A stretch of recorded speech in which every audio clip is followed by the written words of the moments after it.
1 വയസ്സുള്ള കുഞ്ഞു മുതൽ 90 വയസ്സുള്ള വൃദ്ധർ വരെ പകലും രാത്രിയും നിരന്തരം എലികളുടെ കടിയേറ്റ് ജീവിക്കുന്നതിൻ്റെ എമർജിംഗ് കൊച്ചി കഥയുമായി ഈ ആഴ്ചത്തെ കാഴ്ചപ്പതിപ്പ് നമ്മൾ ആരംഭിക്കുന്നു.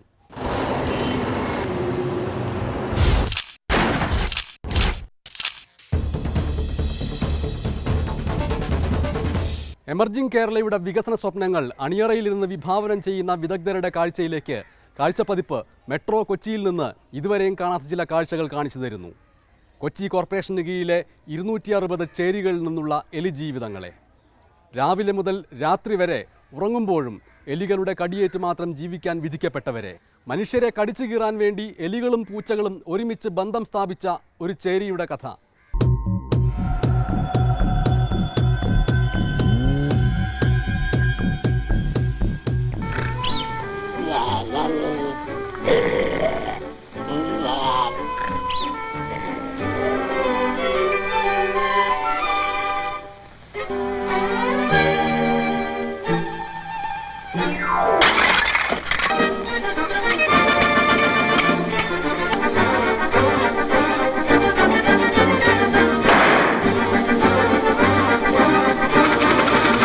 ശത്രുത കൊണ്ട് നിരന്തരം യുദ്ധം ചെയ്യുന്ന ടോം പൂച്ചയും ജെറി എലിയും മെട്രോ നഗരമായ കൊച്ചിയിലെ ചേരി നിവാസികൾക്ക് കെട്ടുകഥ മാത്രമാണ്.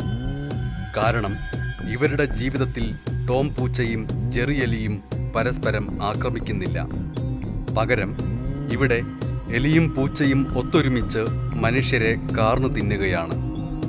മനുഷ്യരെ തിന്നാൻ എലിയും പൂച്ചയും ശത്രുത മറക്കുന്ന ലോകത്തെ അപൂർവ ഇടങ്ങളിൽ ഒന്ന്. 5 വർഷമായി നമ്മോട് വന്നിട്ട് 5 വർഷവും ഇങ്ങനെ തന്നെയാണ് കഥകൾ. എലി കടിക്കലും എത്ര പ്രാവശ്യം എൻ്റെ മോളെ കടിച്ചേക്കണേ. കിടക്കണത് തന്നെ അങ്ങനെ 4 പേര് കട്ടുമ്പലാണ്. രാത്രി ആകുമ്പോൾ ഇടിയാണ് ഏറ്റവും വലിയ കാര്യം പറയാം. ഇടിയാണ് കിടക്കാൻ. അങ്ങനെയെങ്കിൽ കട്ടിലിൽ കിടന്ന് ഉറക്കം പിടിച്ച് വരുന്ന സമയത്തായിരിക്കും ഒരു കുഞ്ഞ് ചിലപ്പോൾ അമ്മയെ എലി കടിക്കുന്നു പറഞ്ഞ് കരയുന്നത്. അങ്ങനെയൊക്കെ അല്ലേ? എത്രയോ പ്രാവശ്യം ഉണ്ടായിക്കണം. ഇവിടെ വന്നിട്ട് 5 കൊല്ലായി. ഒരു 10-20 ഇഞ്ചക്ഷൻ എടുത്ത് എലി കടിച്ചിട്ട് നമ്മളൊക്കെ ഇനി പോകാനായി. മക്കളെ കാര്യം അങ്ങനെ ഇല്ലല്ലോ. ചെറിയ കൊച്ചിന്റെ എവിടെയാണ് കടിച്ചത്? അവരാ നെറ്റത്ത് തന്നെ.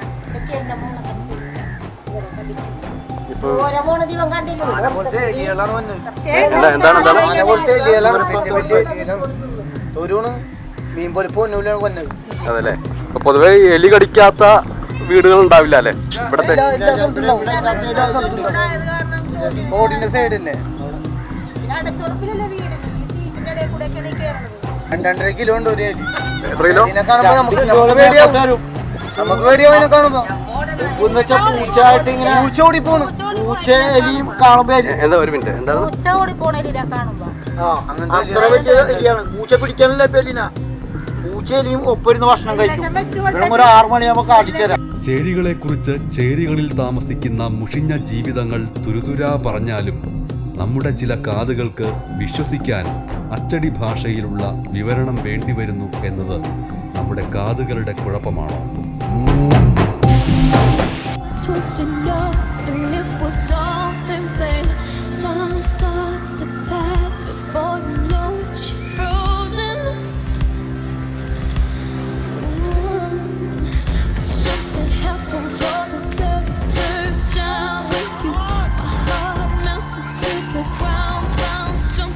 കൊച്ചി എന്നാൽ പകലും കടന്ന് നിശാജീവിതത്തിൻ്റെ അർമാദങ്ങളിലേക്ക് അഭിരമിക്കുന്ന മാളുകളുടെയും സൂക്കുകളുടെയും ഫ്ലാറ്റുകളുടെയും മെട്രോ ഹർമ്യമാണ് എന്ന് കരുതുന്നവർ പശ്ചിമ കൊച്ചിയെ കണ്ടിട്ടുണ്ടാവില്ല. ഒറ്റമുറി മാത്രമായ വീട്ടിൽ അടുക്കളയും കിടപ്പുമുറിയും കക്കൂസും ഒന്നു തന്നെയായ ഇടുക്കിൽ പഠിക്കാൻ ശ്രമിക്കുന്ന വിദ്യാർത്ഥികളെ അധികം അറിഞ്ഞിട്ടുണ്ടാവില്ല. കുട്ടികൾക്ക് എവിടെ ഇരുന്ന് പഠിക്കാൻ കഴിയും? സ്കൂളുകളിൽ പോയി തിരിച്ചു വന്നു കഴിഞ്ഞാൽ ഒറ്റമുറിയിൽ പിതാവും ഉമ്മയും അല്ലെങ്കിൽ അമ്മയും ഒക്കെ ഉള്ള ഇടത്ത് ഒറ്റമുറിയിൽ നിന്നുകൊണ്ട് എങ്ങനെയാണ് പഠിക്കാൻ കഴിയുക? ആധുനിക വിദ്യാഭ്യാസത്തിൻ്റെ പുതിയ നൂതന മാർഗങ്ങൾ അവർക്ക് എങ്ങനെയാണ് അഭ്യസിക്കാൻ കഴിയുക? പുതിയ കാലഘട്ടം കമ്പ്യൂട്ടറിൻ്റെയൊക്കെയാണ്. പക്ഷേ ഈ കുട്ടികൾ അത് കണ്ടിട്ട് പോലും ഉണ്ടാവില്ല. പല പദ്ധതിയും പറഞ്ഞു. രാജീവ് യോജന, ഇന്ദിരാ യോജന, നെഹ്റു യോജന, അല്ലാത്ത ചേരി നിർമ്മാർജ്ജന പദ്ധതികൾ, പിന്നെ EMS ഭവന പദ്ധതി, അല്ലാത്ത രീതിയിലുള്ള ഒന്നിനും ഞങ്ങൾ ഉൾപ്പെടുത്തിയിട്ടില്ല. എന്താണെന്ന് കാരണം അറിയില്ല. പിന്നെ എലിശല്യം എപ്പോഴും എലിയടി. ഇത് ഞാൻ എലിയടിച്ചൊരു കുട്ടിയാണ്. ഹോസ്പിറ്റലിലേക്ക് കൊണ്ടുപോയി. ഇവിടെ ഗൃഹനാഥൻ ഒരു പുരുഷനാണോ അല്ലെങ്കിൽ എലിയാണോ എന്ന് ചോദിച്ചാൽ എന്ത് പറയേണ്ടി വരും? അതിപ്പോൾ അതെ, എനിക്കും പങ്കിടേണ്ട ഒരവസ്ഥയാണ്. വീട്ടില കുറേ ഭാഗം എനിക്ക് കൊടുക്കും, ബാക്കി ഭാഗം ഞാനെടുക്കും. എൻ്റെ ഉത്തരവാദിത്തം.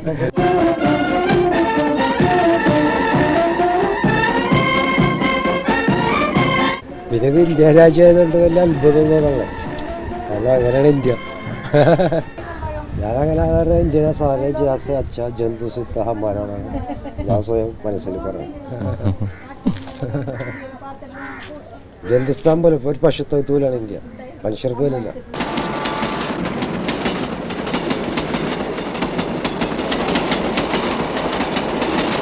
രാജ്യങ്ങൾ സ്വാതന്ത്ര്യം നേടുമ്പോഴും ജനത ഇരു രാഷ്ട്രങ്ങളായി വെട്ടിമുറിക്കപ്പെടുമ്പോഴും മനുഷ്യരും ആടുകളും പശുക്കളും വീട്ടുമൃഗങ്ങളും മാത്രമാണ് അവരോടൊപ്പം വിഭജിക്കപ്പെടുന്നത്. എലികൾ എവിടെയും വിഭജിക്കപ്പെടാതെ തുടരുന്നു. ഇന്ത്യ പാക് വിഭജനത്തിന് മുൻപ് ഗുജറാത്ത്, ബോംബെ, ഇസ്ലാമാബാദ് തുടങ്ങിയ വടക്കൻ മേഖലകളിൽ നിന്നും ഏഷ്യൻ യൂറോപ്പ് നാടുകളിൽ നിന്നും സഞ്ചാരികളും കച്ചവടക്കാരും കൊച്ചിയിലെ ഇന്ന് ചേരികളായ അന്ന് വാണിജ്യ കേന്ദ്രങ്ങളായിരുന്ന ഇവിടം കേന്ദ്രമാക്കി പ്രവർത്തിച്ചിരുന്നു. അവരെ ആശ്രയിച്ചുകൊണ്ട് കേരളത്തിൻ്റെ വടക്ക് നിന്നുള്ള തൊഴിലാളികൾ കൊച്ചിയിലെ ഈ പ്രദേശങ്ങളെ ജീവിതത്തിൻ്റെ തന്നെ കേന്ദ്രമാക്കിയിരുന്നു. സ്വാതന്ത്ര്യത്തോടെ വിദേശികളും ഗുജറാത്തി, മറാഠി കച്ചവടക്കാരും കൊച്ചി വിട്ടു. ഇന്ത്യ പാക് വിഭജനത്തോടെ കച്ചവടക്കാരിൽ ഭൂരിപക്ഷവും പാകിസ്ഥാനിലേക്കും പോയി. ഫോർട്ട് കൊച്ചിയെ ആശ്രയിച്ച് ജീവിതം കരുപ്പിടിപ്പിക്കുകയായിരുന്നവർ ഇവിടം മുതൽ ചേരികളിലേക്ക് പരിവർത്തിക്കപ്പെടുകയായിരുന്നു. ഏതാണ്ട് 1000 വർഷത്തെ പഴക്കമുള്ളൊരു ചരിത്രം കൊച്ചിക്കുണ്ട്. ഒരു പുരാതന നഗരിയായിരുന്നു. ആ നഗരത്തെ ആശ്രയിച്ചിരുന്ന, പ്രത്യേകിച്ച് തോളിപ്പണിക്കാരും ചുമട്ടു തൊഴിലാളികളുമായി വന്നിരുന്ന ആളുകളുടെ മക്കളും തലമുറകളുമാണ് ഇന്ന് ഇവിടെ അധിവസിച്ചിട്ടുള്ളത്. 1967 നവംബർ 1 ഫോർട്ട് കൊച്ചി, മട്ടാഞ്ചേരി മുനിസിപ്പാലിറ്റികളെ എറണാകുളത്തോട് ചേർത്ത് കൊച്ചിൻ കോർപ്പറേഷൻ രൂപീകരിച്ചതോടെ കൊച്ചി സിറ്റിയുടെ പരിധിയിൽ നിന്ന് പശ്ചിമ കൊച്ചി പുറത്താക്കപ്പെട്ടു. ഭരണശ്രദ്ധ മുഴുവൻ എറണാകുളം സിറ്റിയിലേക്ക് കേന്ദ്രീകരിക്കപ്പെട്ടു. പശ്ചിമ കൊച്ചി ചേരികളായി മാറാൻ തുടങ്ങിയത് അങ്ങനെയായിരുന്നു. കിടപ്പാടം എന്നത് വിദൂര സ്വപ്നമായിരിക്കുകയാണ്. ഏറ്റവും ചെറിയ കൊച്ചു മുതൽ വലിയൊരു വയസ്സായ ആൾ പോലും ഒരു റൂമിൽ കിടന്നുറങ്ങേണ്ട അവസ്ഥയും അതിൽ നിന്നുണ്ടാകുന്ന പ്രശ്നങ്ങളും കുട്ടികൾക്കുണ്ടാകുന്ന ബുദ്ധിമുട്ടുകളും അവിടെ തന്നെ പഠിച്ച് വളരേണ്ട കുട്ടികൾ, പുതിയ തലമുറ വേറൊരു സിറ്റുവേഷനിലേക്കാണ്, രീതിയിലേക്കാണ് പോയിക്കൊണ്ടിരിക്കുന്നത്. ബ്രിട്ടീഷുകാർ ഒരിക്കൽ മിനി ഇംഗ്ലണ്ട് എന്ന് വിശേഷിപ്പിച്ചിരുന്ന പശ്ചിമ കൊച്ചി ഇന്ന് 150ലധികം ചേരികളായി മാറിയിരിക്കുന്നു. ഡച്ചുകാർ ഹോംലി ഹോളണ്ട് എന്ന് വിശേഷിപ്പിച്ചിരുന്ന പശ്ചിമ കൊച്ചി ഇന്ന് 10,000-ലധികം കുടുംബങ്ങളും 1,00,000-ലേറെ ചേരി നിവാസികളും എലിജീവിതം നയിക്കുന്ന ഇടമായി മാറിയിരിക്കുന്നു.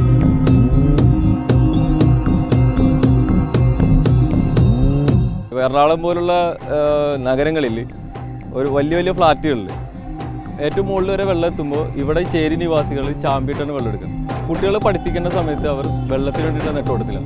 ഈ ചേരികളിൽ നിന്ന് ഇപ്പോൾ വളർന്നു വരുന്ന കുഞ്ഞുങ്ങൾ പ്രായപൂർത്തിയാകുമ്പോൾ നമ്മുടെ പൊതുസമൂഹത്തിലേക്ക് ഇറങ്ങി വരാൻ ഒരുങ്ങുകയാണ്.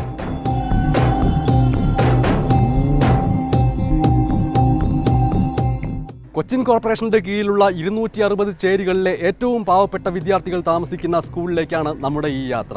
ഈ സ്കൂൾ ആ വിദ്യാർത്ഥികളെ സംബന്ധിച്ച് സ്വാതന്ത്ര്യത്തിന്റെ ശുദ്ധവായു ലഭിക്കുന്ന ഒരേയൊരു ഇടമാണ്.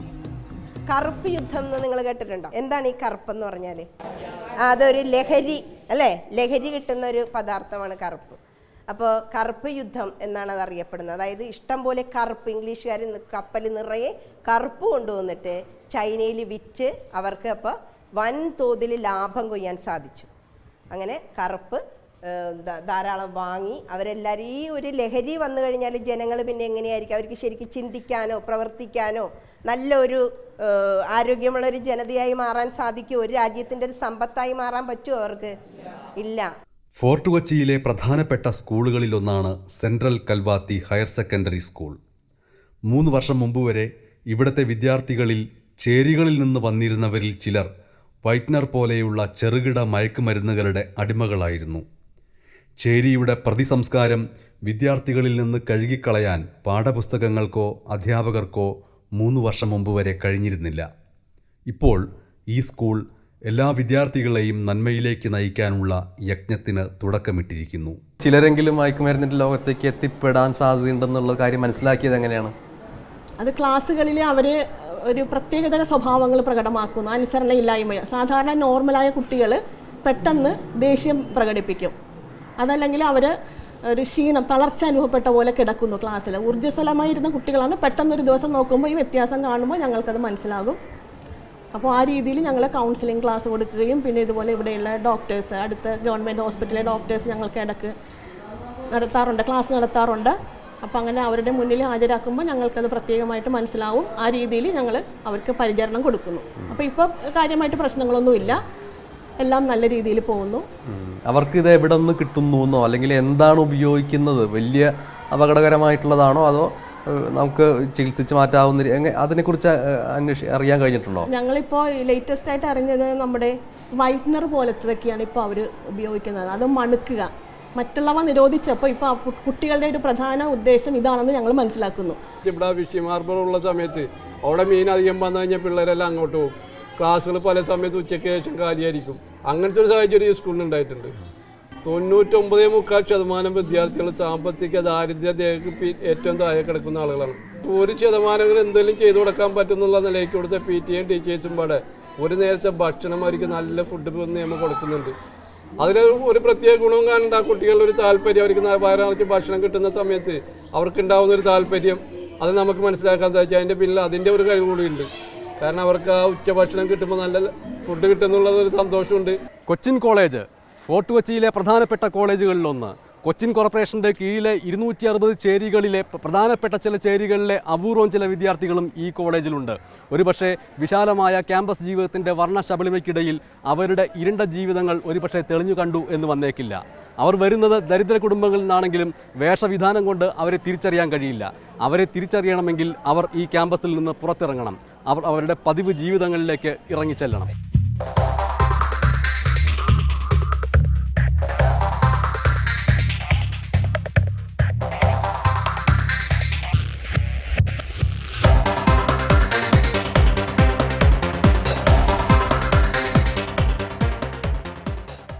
കൊച്ചിൻ കോളേജിൽ ഈ കൊച്ചിൻ കോർപ്പറേഷൻ്റെ കീഴിലുള്ള ചേരികളിൽ നിന്ന് വരുന്ന വിദ്യാർത്ഥികളുണ്ടോ? ഉണ്ടെങ്കിൽ അവരുടെ ഒരു ഇവിടുത്തെ പെരുമാറ്റ രീതികൾ എങ്ങനെയാണ് പൊതുവേ?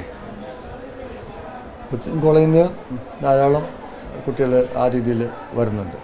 പലരും പഠിക്കുന്നത് സ്വന്തം പ്രയത്നം കൊണ്ട് ഇങ്ങനെ സമ്പാദിക്കുന്ന പൈസ പണം വച്ചിട്ടാണ് അവർ പഠിക്കുന്നത്. ഇപ്പോൾ ഫിഷറീസ് ഹാർബറിൽ വെളുപ്പാങ്കാലത്ത് ജോലിക്ക് പോയിട്ട് പണം സമ്പാദിച്ച് അവർക്ക് 200-300 രൂപയൊക്കെ ഒരു ദിവസം കിട്ടും. അതിനുശേഷം കാലത്ത് 2 മണിക്ക് എണീറ്റിട്ടൊക്കെയാണ് പോകുന്നത്. അപ്പോൾ അത് അവർ വരുന്ന സമയത്ത് വെൽ ഡ്രസ്ഡ് ആയിരിക്കും. നമ്മൾ വിചാരിക്കും ഒരു പണക്കാരുടെ വീട്ടിലെ കുട്ടികളാണെന്ന് വിചാരിക്കും. പക്ഷേ കോളേജിൽ വന്നിട്ട് പഠിക്കാനുള്ള കാര്യങ്ങളെല്ലാം അവർ നോക്കുന്നു. ഒരു കാര്യം ഉള്ളതെന്ന് വെച്ചിട്ടുണ്ടെങ്കിൽ ഈ പണം സ്വന്തമായിട്ട് സമ്പാദിക്കുമ്പോൾ അവരെ ആരെയും ഡിപ്പെൻഡ് ചെയ്യുന്നില്ല എന്നൊരു വിചാരം അവർക്കുണ്ട്. അതുകൊണ്ട് ആ ഒരു പക്ഷേ കുറച്ച് അനുസരണക്കേടും കാണിക്കാറുണ്ട്. പക്ഷേ നമുക്ക് കാര്യങ്ങൾ ഒരു ഫ്രണ്ട്സിനെ പോലെ കാര്യങ്ങൾ പറഞ്ഞ് മനസ്സിലാക്കി പല പ്രശ്നങ്ങളും ഒഴിവാക്കാനും പറ്റാറുണ്ട്. അവർ പഠിച്ച് പാസ്സാവുമായിരിക്കും. ഇപ്പോഴത്തെ കാലത്ത് പഠിച്ച് പാസ്സാവുക വലിയ ബുദ്ധിമുട്ടുള്ള കാര്യമല്ല. കാരണം ഗ്രേഡിംഗ് സിസ്റ്റം മിക്കവാറും എല്ലാവരും പാസ്സാവും. പക്ഷേ വിദ്യാഭ്യാസത്തിൻ്റെ ആയിട്ടുള്ളൊരു കൾച്ചർ അവർക്ക് കിട്ടുന്നില്ല. അഫ്ലുവൻറ്റ് ഫാമിലീസിൽ നിന്ന് വരുന്ന കുട്ടികളെക്കാട്ടിലും ഇങ്ങനത്തെ കുട്ടികൾക്കാണ് ഞങ്ങളോട് കൂടുതൽ അറ്റാച്ച്മെൻറ്റ്. ചിലപ്പോഴൊക്കെ രാത്രി, ഒരു എക്സാമ്പിൾ പറയുകയാണെങ്കിൽ രാത്രിയൊക്കെ വിളിച്ചിട്ട് പറയും, രാത്രിയൊക്കെ ഞങ്ങൾ ഇടയ്ക്ക് സംസാരിക്കും. ഇങ്ങനെ 12 മണിയൊക്കെ ആകുമ്പോൾ വളരെ ഇങ്ങനെ പ്രശ്നങ്ങളുള്ള കുട്ടികൾ സംസാരിക്കും. അപ്പോൾ ഇങ്ങനെ താഴത്ത് കിടന്നു കഴിഞ്ഞപ്പോൾ പഴുതാര കുത്തി, അത് കാരണം മുകളിൽ കയറി കിടക്കുകയാണ് സാറ് എന്നൊക്കെ എൻ്റെ അടുത്ത് ഇങ്ങനെ പറയും. അപ്പോൾ ഞങ്ങൾക്ക് ഇതിനൊക്കെ ഒരു വിഷമം നമുക്ക് അപ്പോഴും ഉണ്ടാവണം. അപ്പോൾ അത് കുഴപ്പമില്ലല്ലോ, ഇതൊക്കെ കഴിഞ്ഞാൽ ഒരു ജോലി, ക്യാമ്പസ് പ്ലേസ്മെൻ്റ് ഒരു ജോലിയൊക്കെ കിട്ടും, അപ്പോൾ നല്ല സ്ഥലത്ത് താമസിക്കാം എന്നൊക്കെ പറഞ്ഞ് അങ്ങനത്തെ ആ പയ്യനിപ്പോൾ ഒരു മെഡിക്കൽ റെപ്രസെൻറ്റേറ്റീവാണ്. നല്ല രീതിയിൽ തന്നെ പൈസ സമ്പാദിക്കുന്നു. ഫോർട്ട് കൊച്ചി അതിൻ്റെ തനത് രുചികളുടെ എണ്ണയിൽ തിളച്ചുമറിയാൻ പോകുന്ന ഒരു സായാഹ്നമാണ് ഇത്. പക്ഷേ ഞാൻ നിൽക്കുന്ന ഈ സ്ഥലം അതിനേക്കാൾ വലിയ അഭിരുചികളുടെ സൂചനകൾ നൽകുന്നു. ഒന്ന്, ഒരു ഭാഗത്ത് വിദ്യാർത്ഥികൾ സ്കൂൾ വിട്ട് അവരുടെ കുടിലുകളിലേക്ക്, ചേരികളിലേക്ക് മടങ്ങാൻ പോകുന്നു. ഞാൻ നിൽക്കുന്ന ഈ തെരുവിന് ഒരു പ്രത്യേകതയുണ്ട്. ഈ ഭാഗത്ത് ഫോർട്ട് കൊച്ചിയിലെ പ്രധാനപ്പെട്ട സ്കൂളുകൾ നിലകൊള്ളുന്നു. ആ സ്കൂൾ വിട്ട് വിദ്യാർത്ഥികൾ വന്ന് പോകുന്നവരിൽ ചിലർ ഇതുവഴിയെ പോകും, ചിലർ അതുവഴിയെ പോകും, മറ്റു ചിലർ ഇതുവഴിയെ പോകും. ഈ വഴിയെ പോകുന്നവരിൽ ഭൂരിപക്ഷവും ഈ സ്കൂളുകളിൽ നിന്ന് ചേരികളിലേക്ക്, ഒറ്റമുറിയുള്ള വീടുകളിലേക്ക് പോകുന്ന വിദ്യാർത്ഥികളായിരിക്കും. सौ बार जन्म लेंगे, सौ बार फना होंगे, है जाने वफा फिर भी हम तुम न जुदा होंगे, सौ बार जन्म लेंगे, सौ बार फना होंगे. ये कैसी उदासी है जो हुस्न पे छाई है, हम दूर नहीं तुमसे कहने को जुदाई है, अरमान भरे दो दिल फिर एक जगह होंगे, सौ बार जन्म लेंगे, सौ बार फना होंगे. ये कैसी उदासी है. കേന്ദ്ര ഗവൺമെൻറ്റിൻ്റെ നിയമം അനുസരിച്ച് ഒരു വീട് 2.5 സെൻറ്റിൽ താഴെയായിട്ടുണ്ടെങ്കിൽ അത് ചേരിയാണ്. ആ അടിസ്ഥാനത്തിൽ പശ്ചിമ കൊച്ചി മൊത്തം ചേരിയാണ്. മട്ടാഞ്ചേരിയിൽ ഒരു ഡിവിഷനിൽ മാത്രം, 5ാം ഡിവിഷനിൽ മാത്രം 40 ചേരികളുണ്ട്. അതിനേക്കാൾ കൂടുതൽ അനൗദ്യോഗികമായുണ്ട്. ഇവരെ സംരക്ഷിക്കാൻ എത്രയധികം രാജീവ് ആവാസ് യോജന പദ്ധതികളുണ്ട്. സൂറത്ത് മുനിസിപ്പാലിറ്റിയൊക്കെ നല്ല രീതിയിൽ നടപ്പാക്കിയിട്ടുണ്ട്. പക്ഷേ കൊച്ചിൻ കോർപ്പറേഷന് കണക്കെടുക്കുമ്പോൾ പദ്ധതി വിഹിതത്തിൻ്റെ 10% പോലും അവർ ചെലവഴിച്ചിട്ടില്ല എന്നാണ് മനസ്സിലാക്കാൻ കഴിയുന്നത്. അപ്പം നിരവധി ഫണ്ടുകളുണ്ട്. പക്ഷേ ഇച്ഛാശക്തിയുള്ളൊരു ഭരണകൂടമോ സമൂഹത്തിന് തന്നെയോ അതൊരു പ്രശ്നമല്ല. ചേരിയിൽ താമസിക്കുന്നവരുടെ കുഴപ്പം കൊണ്ടല്ല ചേരികളുണ്ടായത്. അവർ നിരപരാധികളാണ്, അവരുടെ മക്കൾ നിരപരാധികളാണ്, അവരുടെ മാതാപിതാക്കളും നിരപരാധികളാണ്. അവരുടെ ഒരു കുഴപ്പം കൊണ്ടല്ല, അവരിങ്ങനെ ഇവിടെ താമസിക്കാൻ വിധിക്കപ്പെടുകയാണ്.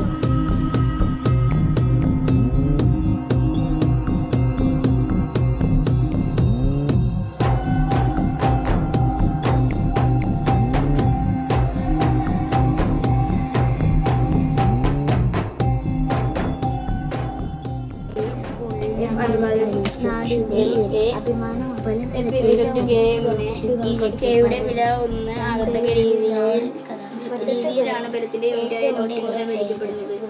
1 കിലോഗ്രാം മാസമുള്ള വസ്തുവിന് ഒരു മീറ്റർ പെർ സെക്കൻഡ് സ്ക്വയർ ത്വരണം ഉണ്ടാക്കാൻ ആവശ്യമായ ബലമാണ് 1 ന്യൂട്ടൺ. അതിനാൽ എഫ് ഉള്ള ഒരു വസ്തുവിന് 2 നേർക്ക് ഒരേ അളവ്.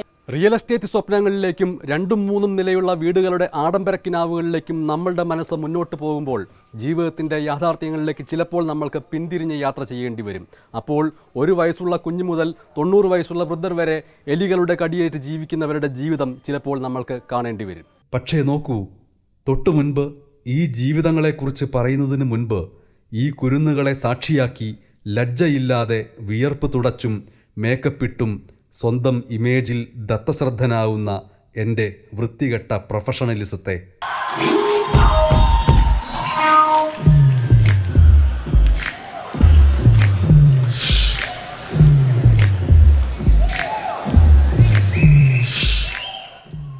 ആനന്ദിപ്പിക്കുന്ന കാഴ്ചകളിലേക്കും അധികം പരസ്യം കിട്ടുന്ന വിവാദങ്ങളിലേക്കും മാത്രം ചിലർ പോകുമ്പോൾ അതിനെതിരെ ഒരു ചേരിയിലേക്ക് മനുഷ്യത്വത്തോടെ കയറി ചെല്ലുമ്പോഴും മാന്യരായ ചില പ്രേക്ഷകർക്ക് വേണ്ടി നാം ഇപ്പോഴും മുഖം മിനുക്കിക്കൊണ്ടിരിക്കുന്നു. പശ്ചിമ കൊച്ചിയിലെ കുട്ടികൾക്ക് പക്ഷേ മുഖം നോക്കാൻ ഈ കാനക്കണ്ണാടി മാത്രം മതിയെന്ന് നാം നിശ്ചയിക്കുന്നു. हम दूर नहीं तुमसे कहने को जुदाई है. പുതിയ ഒരു മെട്രോപൊളിറ്റൻ സിറ്റിയിലേക്ക്, ഒരു എമർജിങ് കേരളയിലേക്ക് വരുമ്പോൾ ഈ പാവങ്ങളും അതിൻ്റെ ഭാഗഭാക്കാണ്. അല്ല, അവരാണ് ഈ കൊച്ചിയെ സൃഷ്ടിച്ചത്, അവരാണ് ഈ കൊച്ചിയുടെ അവകാശികൾ എന്ന അടിസ്ഥാനത്തിൽ അവർക്ക് വേണ്ടി ഒരു പദ്ധതിയെങ്കിലും കൊച്ചിൻ കോർപ്പറേഷനോ നമ്മുടെ സാമൂഹ്യക്ഷേമ വകുപ്പിനോ കേരള ഗവൺമെൻറ്റിനോ തന്നെ ഒരു പദ്ധതി സമർപ്പിക്കാമായിരുന്നു, ഇന്നേവരെ ഉണ്ടായിട്ടില്ല. ഇങ്ങനെ അവഗണന തുടർന്നാൽ എവിടെ ചെന്ന് അവസാനിക്കും?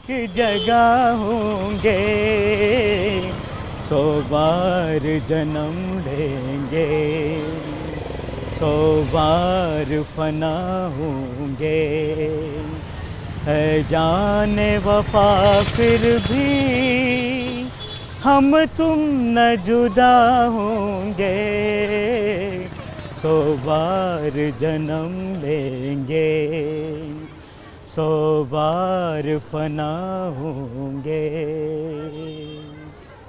എലികളുടെ കടിയേറ്റ് വിവശമായ കാഴ്ചപ്പതിപ്പിൻ്റെ ഈ എപ്പിസോഡിനെ കുറിച്ചുള്ള നിങ്ങളുടെ സ്നേഹങ്ങളും നിർദ്ദേശങ്ങളും എതിർപ്പുകളും ശകാരങ്ങളും ഞങ്ങളെ അറിയിക്കുക. വിലാസം കാഴ്ചപ്പതിപ്പ്, ജീവൻ TV, Palarivattom, Kochi 25. Email kaazhchapadippu@jeevan.tv. Phone 8086009214. കാഴ്ചയെയും കാഴ്ചയിൽ പെട്ടുപോയവരെയും കാഴ്ചയിൽ നിന്ന് പുറത്താക്കപ്പെട്ടവരെയും ഒരു കാഴ്ചയ്ക്കും വേണ്ടാത്തവരെയും കുറിച്ചുള്ള കാഴ്ചപ്പതിപ്പ് ഇനി അടുത്ത ശനിയാഴ്ച രാത്രി 10:30. നമസ്കാരം.